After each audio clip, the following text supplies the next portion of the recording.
બ્રહ્મ સંબંધ મંત્ર એટલે કે આત્મનિવેદનનું અનુસંધાન તે કરવાની આજ્ઞા સ્વયં શ્રી મહાપ્રભુજી વલ્લભાચાર્યજીએ નવરત્ન સ્તોત્રના બીજા શ્લોકમાં કરેલ છે. આજ્ઞા કરતા કહ્યું કે નિવેદનમ તુ સ્મર્તવ્યમ સર્વથા તાદશૈજને. સર્વથા વૈષ્ણવોની સાથે મળીને બ્રહ્મ સંબંધ મંત્રનું અનુસંધાન કરવું જોઈએ. અને હરિરાયજીએ પણ શિક્ષાપત્રમાં 41 પત્રોમાંથી અમુક પત્રો એટલે કે લગભગ એવા 5 વખત આપે ઉલ્લેખ કર્યા છે કે વૈષ્ણવો સાથે મળીને બ્રહ્મ સંબંધ મંત્રનું અનુસંધાન કરતા રહેવું જોઈએ. આ બ્રહ્મ સંબંધનો ગુજરાતીમાં જે અનુવાદ છે કે ભગવાન શ્રી કૃષ્ણથી વિકુટા પડે હજારો વર્ષોનો સમય વ્યતીત થવાથી ભગવાનની પ્રાપ્તિને માટે હૃદયમાં જે તાપ ક્લેશનો આનંદ થવો જોઈએ તે જેને તિરોધાન થયો છે એવો હું જીવ ભગવાન શ્રી કૃષ્ણને દેહ ઇન્દ્રિય પ્રાણ અંતઃકરણ તેના ધર્મો સ્ત્રી ઘર પુત્ર કુટુંબ ધન આલોક અને પરલોક આત્મા સહિત સમર્પણ કરું છું. આ સમર્પણનો મંત્ર એ ભાગવતજીમાં પણ આવે છે. આ જ શબ્દો છે એમાં. જ્યારે પરીક્ષિત રાજાએ વિવિધ નરકોનું વર્ણન શ્રવણ કર્યું અને નરકની યાત્રામાં જીવને જે પીડા થાય તો એ જીવને તે નરકમાં ન જવું પડે તે માટે જ્યારે પ્રશ્ન કર્યો તો એનું કોઈ સાધન છે કે પાપ કરે પણ નરકમાં ન જવું પડે? ત્યારે શ્રી સુખદેવજીએ કહ્યું કે જે ચાંદ્રાયણ વગેરે જે વ્રત છે તેનાથી પાપ નાશ પામે છે, પણ એ કઠિન છે, બધાથી થઈ શકે તેવા નથી. અને એ નાશ પામ્યા પછી પણ પાપની જે ટેવ છે, કુસંસ્કાર કુટેવ, પાપ વારંવાર થઈ જ જવા, પાપ કર્યા વગર રહેવાય જ નહીં એમ કરીને ફરીથી પાપ થવા, એનો એ નાશ કરી શકતું નથી એ વ્રત. પછી તો અનેક ઉપાય બીજા કીધા છે. દાન કરવાથી પણ પાપનો નાશ થાય છે. એવી રીતે પણ કહે છે કે ભગવાન શ્રી હરિને સમર્પણ કરી દેવામાં આવે તો પછી એને હવે નરકમાં જવું પડતું નથી. અને એ સમર્પણ એમાં કઈ વસ્તુનું સમર્પણ? તો જે આ શ્લોકમાં મહાપ્રભુજી વલ્લભાચાર્યજીએ શ્રી ગોવર્ધનનાથજી પાસેથી બ્રહ્મ સંબંધ મંત્ર પ્રાપ્ત કર્યો તે જ સમર્પણના શબ્દો ભાગવતજીમાં સુખદેવજી પરીક્ષિતના સંવાદમાં તે વખતે છે. એટલે સમર્પણ એ ભક્તિમાં મૂળ છે. અને આ સમર્પણ એ શું કાર્ય કરે છે? તો આ દોડથી આપણે પહેલાં સમજીશું કે આ જે સમર્પણ થાય છે એને કેવો અનુભવ થાય છે. સમર્પણનો અર્થ થાય છે કે પ્રભુને શરણે જવું, સરેન્ડર થઈ જવું. શરણે જવાથી, સરેન્ડર થઈ જવાથી પોતાનું પછી કંઈ ચાલતું નથી, પછી એમના ઈચ્છા પ્રમાણે ચાલવું પડે છે. એને સમર્પણ કહેવાય. અને એમાં જે સાચો આનંદ છે એ અને શું અનુભવ કરાવે છે એ આ દોડમાં છે કે તન મનના તાપ બુઝાવે હરિ શરણે જો આવે. તન મનના તાપ બુઝાવે હરિ શરણે જો આવે. ત્રાસી રહેલા સંસારી સૌ જીવડા, ત્રાસી રહેલા સંસારી સૌ જીવો શાંતિના ધોધમાં નાવે હરિ શરણે જો આવે. શાંતિના ધોધમાં નાવે હરિ શરણે જો આવે. તન મનના તાપ બુઝાવે હરી શરણે જો આવે. ઘેરાયા મુખ ઉદાસીનતાથી, ઘેરાયા મુખ ઉદાસીનતાથી, મીઠાએ ગીતડા ગાવે હરી શરણે જો આવે. મીઠાએ ગીતડા ગાવે હરી શરણે જો આવે. તન મનના તાપ બુઝાવે હરી શરણે જો આવે. અત્યાર સુધીની આ બે ટૂંકાઈ છે, એમાં ભાવ એવો છે કે ત્રાસી રહેલા પહેલા તો તન મનના તાપ બુઝાવે, એટલે પહેલા તો તન મનના તાપ બુઝાવે હરી શરણે જો આવે. તો હરી શરણું એ જીવના તન અને મનના જે તાપ છે એને શાંત કરી દે છે. પછી કહ્યું ત્રાસી રહેલા સંસારી સૌ જીવો પણ જો એ પ્રભુના શરણે આવી જાય છે તો શાંતિના ધોધમાં નાવે. શાંતિનો સાધારણ શાંતિનો અનુભવ નથી કરાવતું હરિનું શરણું, પણ શબ્દ છે શાંતિના ધોધમાં નાવે, એવો અનુભવ કરાવે છે કે ત્યારે ધોધ શબ્દ વાપરવો પડ્યો. ઘેરાયા મુખ ઉદાસીનતાથી, જ્યાં સુધી હરિનું શરણું પ્રાપ્ત નથી થયું ત્યાં સુધી મુખ ઉપર ઉદાસીનતા છે, નિરાશા છે, ડિપ્રેશન છે. પણ જ્યાં હરિનું શરણું પ્રાપ્ત થઈ જાય છે, મીઠાએ ગીતડા ગાવે હરિ શરણે જો આવે. પછી તો એનું જે નિરાશાપણું હતું, ઉદાસીનતા હતી, એનું મુખ ઘેરાયેલું એટલે દેખાઈ આવે કે આ દુઃખી છે, પીડાય છે, એ પછી એક વખત હરિના શરણે આવી જાય છે તો મીઠાએ ગીતડા ગાવે એટલે એનો ટોન ફરી જાય છે. પછી આનંદમાં રહેવા લાગી જાય છે. મીઠા ગીતડા એટલે સુંદર આનંદની દશામાં પહોંચી જાય છે.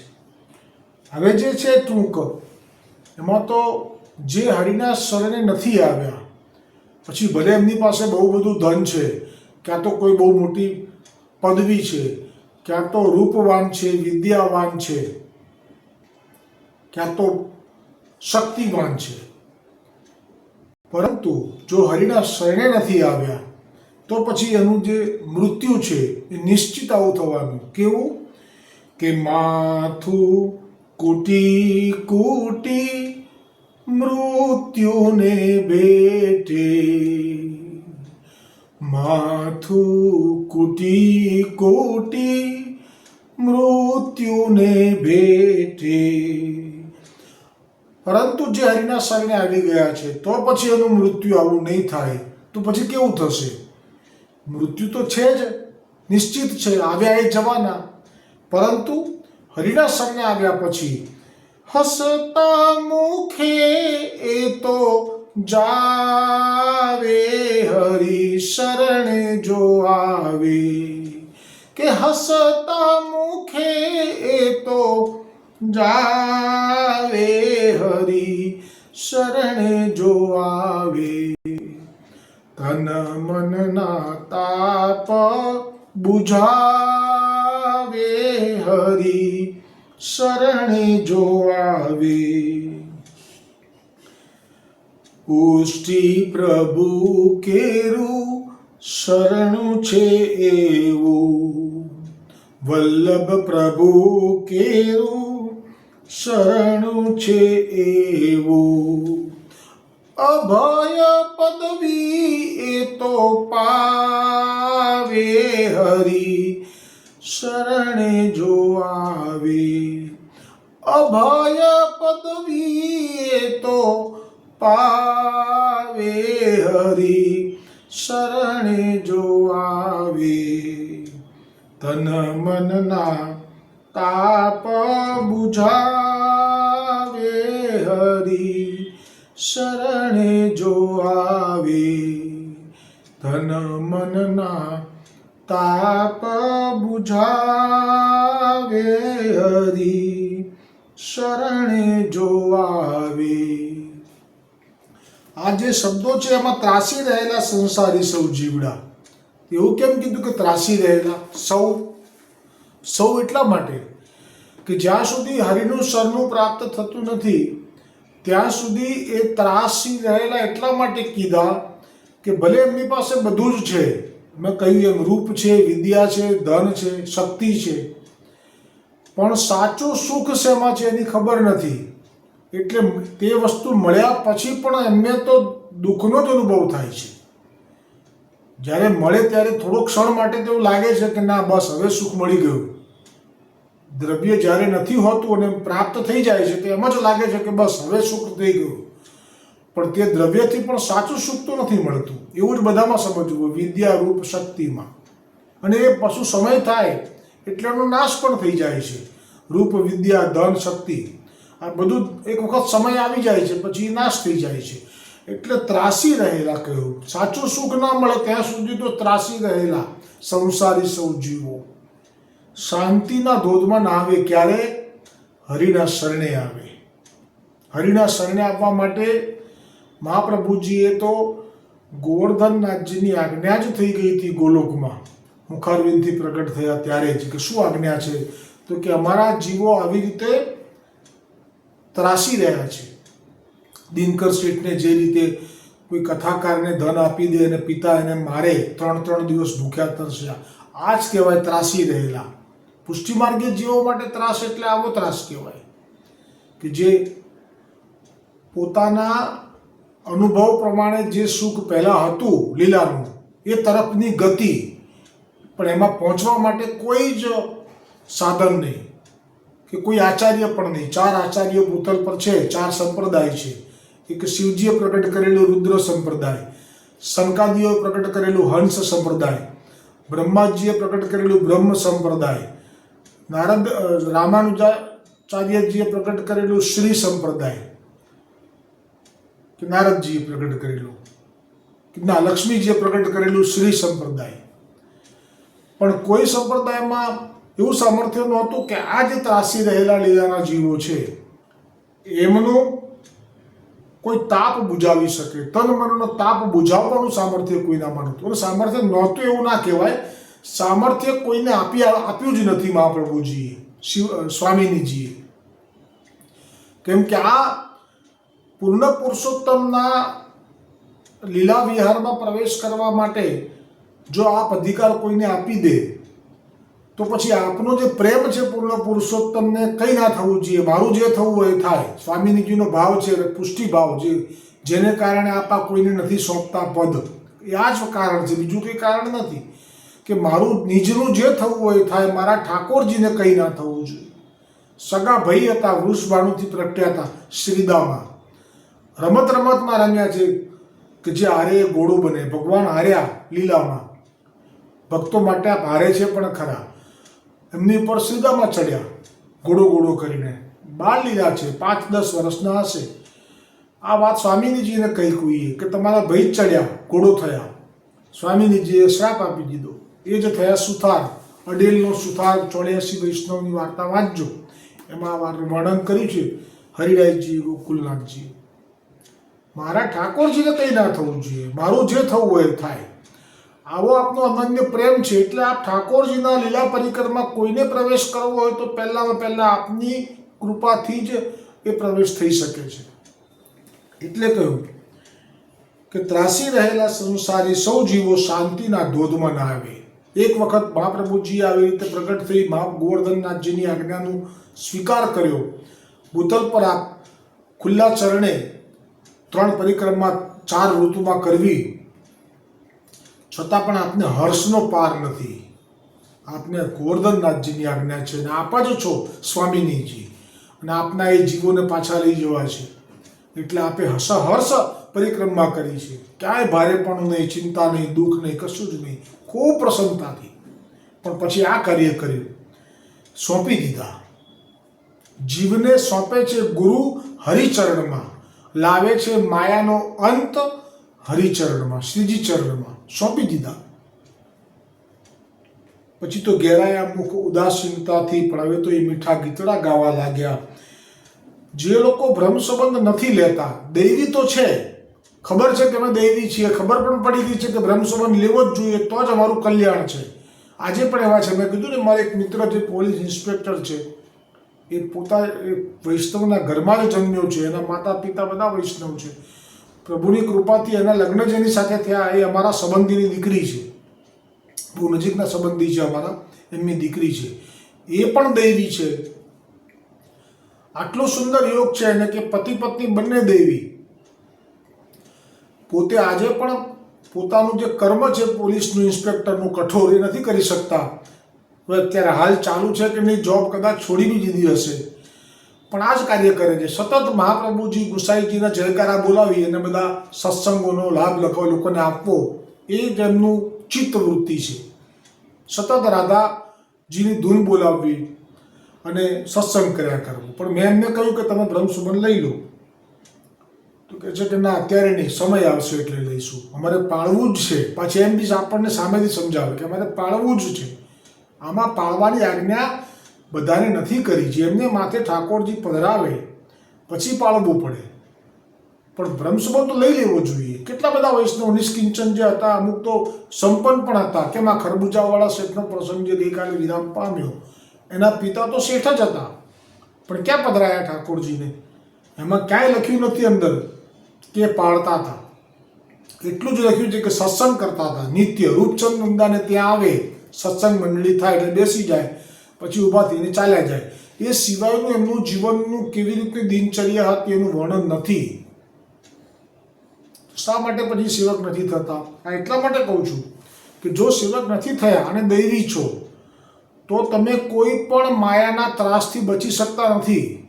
આનું પ્રમાણ કોઈ માગે તો સીધે સીધું પ્રમાણ છે.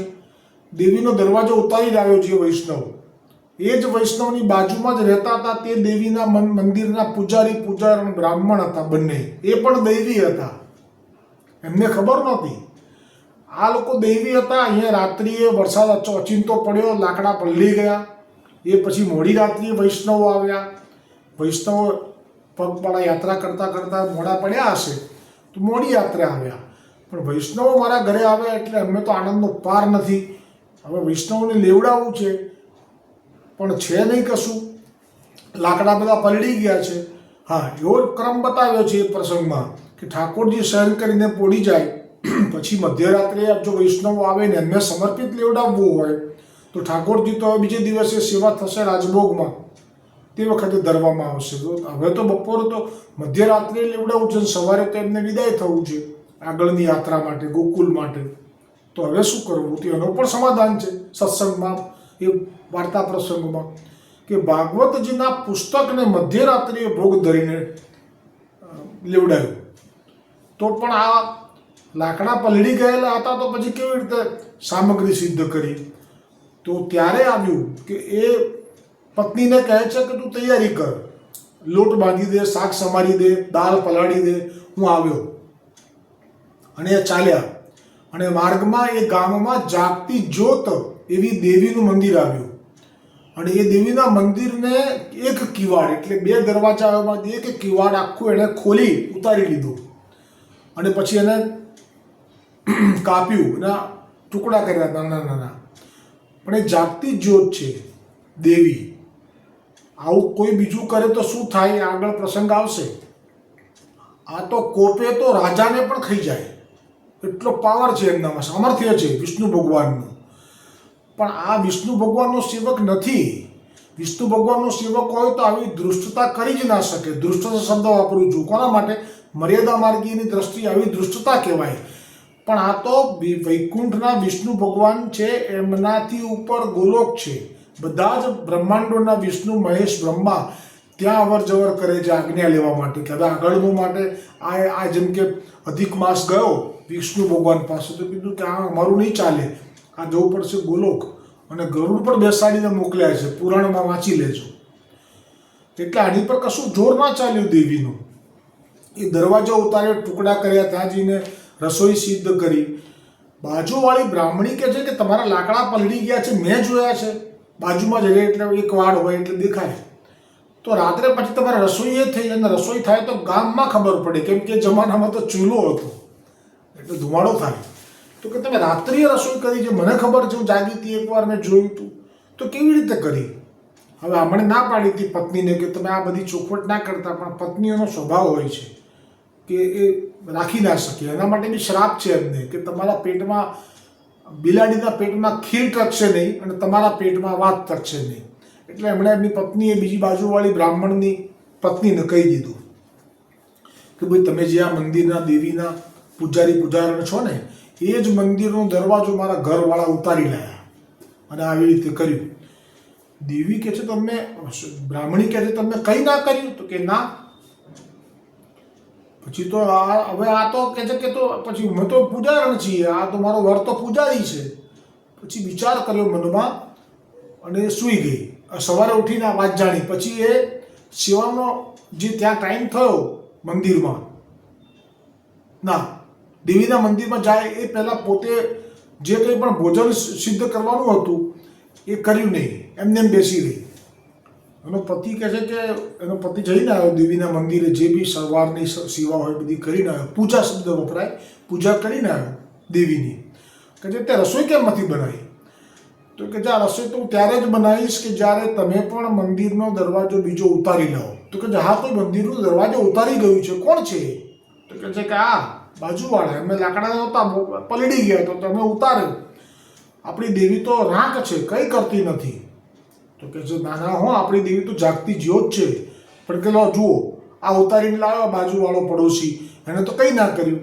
તો કે તું શું કહેવા માગે છે? તો કે હવે તમે ઉતારી લાવો બીજો, એને કંઈ ના કર્યું તો આપણે તો પૂજારી પૂજારણ છીએ. તો વિચારો કે બ્રાહ્મણ છે, પૂજારી પૂજારણ પોતે છે, અને પેલો ઉતારવા ગયો અને ચોંટી ગયો.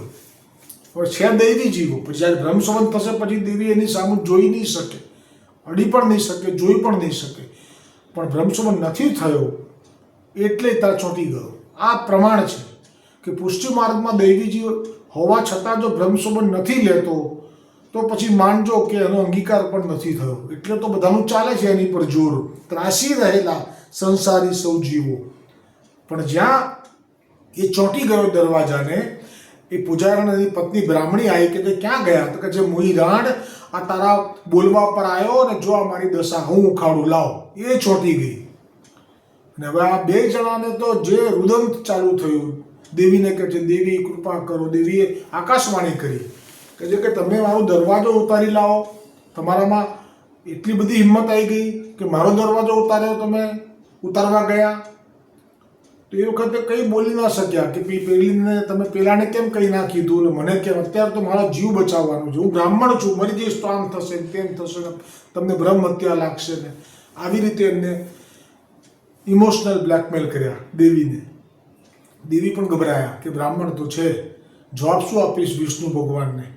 કે બ્રાહ્મણને માર્યો એટલે કીધું કે સારું છોડું છું, પણ અત્યારે નહીં. સવારે ગામના બધાય જુએ આ ચોંટ્યા જે બે જણા, ફજીતી થાય, મસ્કરી કરે અને બોધપાઠ મળે કે જે મારા મંદિરને અડશે એની આ દશા થશે. એમ કરીને સવાર સુધી રાખ્યા અને પછી એમને એક શરત કરીને છોડ્યા કે પેલા વૈષ્ણવના ઘરે તમે લાકડાની બારી રોજ મૂકજો, એક બારી, જેથી મારા મંદિરનો દરવાજો ફરી વાર તોડવા ના આવે. પણ એમને ના કહી શક્યા દેવી, અહીંયા કીધું. અને હવે તો આ રોજ બારી મૂકે. હવે તો બારીના ઢગલા થયા, ઘરમાં જગ્યા નથી, બધું બહાર જે હતી જગ્યા બધી ભરાઈ ગઈ. એટલે પેલો સમજી ગયો, એને ખબર પડી ગઈ કે આ શું લીલા થઈ છે, પણ કંઈ બોલ્યો નહીં. પણ હવે કીધું કે ભાઈ હવે તું બારી ના મૂકીશ, મારા ઘરમાં જગ્યા નથી. પેલો કે જે નહીં મૂકવું તો દેવી મને ખાઈ જશે. તો કે ચાલ હું તને કહું, નહીં ખાય. આવું સામર્થ્ય છે બ્રહ્મ સંબંધમાં. જીવમાં સામર્થ્ય નથી, બ્રહ્મ સંબંધમાં જીવ સરખા છે, બે દૈવી છે, પણ એક સામર્થ્યવાન છે, એકમાં દૈવી હોવા છતાંય સામર્થ્ય નથી. આ એટલા માટે પ્રમાણ આપું છું આજે કે આ બનેલો પ્રસંગ છે. હવે પેલા જે વૈષ્ણવ છે, દૈવી જે થઈ ચૂક્યા છે બ્રહ્મ સંબંધી, એ પેલાને લઈને ગયા અને કીધું કે દેવી તમે એની પર હવે કોપ ના કરશો. તો દેવીએ ઠાવકાઈથી કીધું કે ભલે એ કહે છે કે હવે તો શરણે જાય છે ગુસાઈજીના, એટલે કશું થઈ ના શકે. દેવીને ખબર છે કે ગુસાઈજી કોણ છે.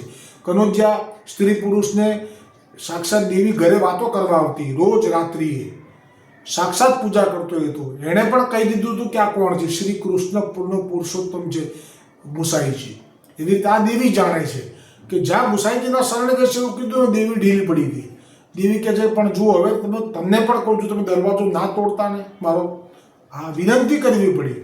કશું થઈ શકતું નથી. પુષ્ટિ માર્ગે જીવો ઉપર કોઈ દેવી દેવતાનો અધિકાર ચાલતો નથી.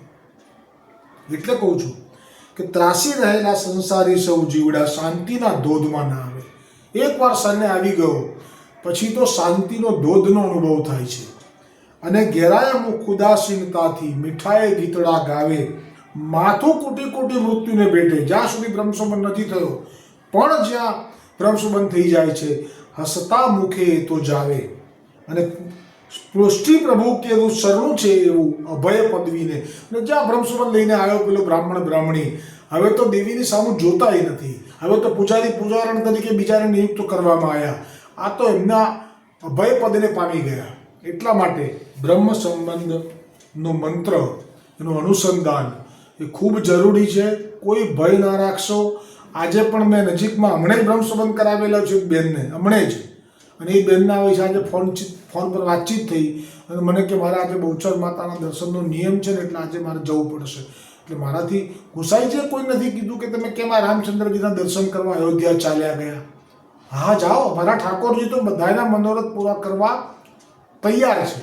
એટલે આ ભાવ છે કે જ્યાં સુધી આપણને બ્રહ્મ સંબંધનું અનુસંધાન થતું નથી ત્યાં સુધી જ આપણે આવી રીતે જ્યાં ત્યાં આપણું મન, જે શ્રીનાથજીની કૃપાથી બ્રહ્મ સંબંધ થયો છે એ મંત્ર આપનો છે અને આપે પોતાના કરી લીધા કે તમે અમારા છો હવે, અને તોય આપણે બધે જઈએ છીએ.